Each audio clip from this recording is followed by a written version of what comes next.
उपमुख्यमंत्री देवेंद्र फडणवीस बोलतायत, थेट जाऊयात।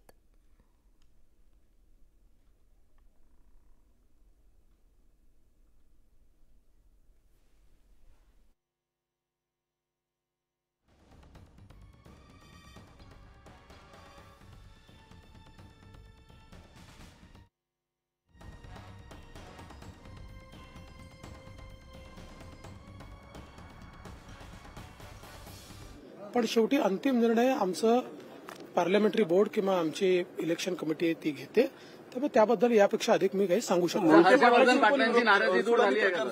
हर्षवर्धन पाटलांनी प्रचार सुरू केलेला आहे, शिवसेनेचा गड आहे असं ते म्हणतात। नाही, असं आहे की शेवटी जिथे भाजपला सीट सुटेल तिथे महायुतीने भाजपचं काम करायचं आहे, जिथे शिवसेनेला सुटेल तिथे आम्ही त्यांचं काम करायचं आहे, जिथे राष्ट्रवादीला सुटेल तिथे आम्ही दोघांनी त्यांचं काम करायचं आहे। हर्षवर्धन पाटलांची नाराजी दूर झाली आहे? त्यांची नाराजी नव्हती, त्यांचे काही प्रश्न नक्कीच होते, कारण एवढे वर्ष जेव्हा अमोरासमोर लढतो त्यावेळी निश्चित त्यांचे काही प्रश्न असतात, ते प्रश्न सोडवण्याचं मी पूर्ण आश्वासन दिलं आहे। त्यातल्या काही अडचणी आम्ही सोडवलेल्याही आहेत। मला पूर्ण विश्वास आहे, कारण हर्षवर्धन पाटील जेव्हापासनं भारतीय जनता पक्षामध्ये आले आहेत त्यांनी सातत्याने भारतीय जनता पक्ष मोठा करण्याचा प्रयत्न केलेला आहे। पक्षाच्या प्रति समर्पित भावनेने ते त्या ठिकाणी काम करतात आणि त्यांच्यासारखं नेतृत्व हे मोठं झालं पाहिजे, भारतीय जनता पक्षाची जबाबदारी आहे।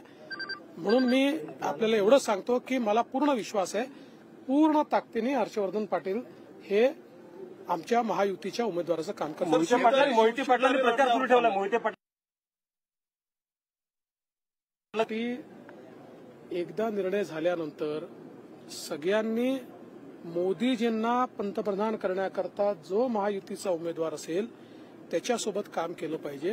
त्यामुळे कुठे काही राजी नाराजी असेल, बावनकुळे साहेब बोलतायत, मी बोलतोय, आमचे अन्य नेते देखील त्या ठिकाणी बोलतायत, परवा गिरीश महाजन देखील जाऊन आले। आमचा प्रयत्न आहे की सगळ्यांना एकत्रित ठेवलं पाहिजे। देवेंद्रजी, आपला एक मोठा अनुभव आहे, आपल्याला काय वाटतं वंचितची?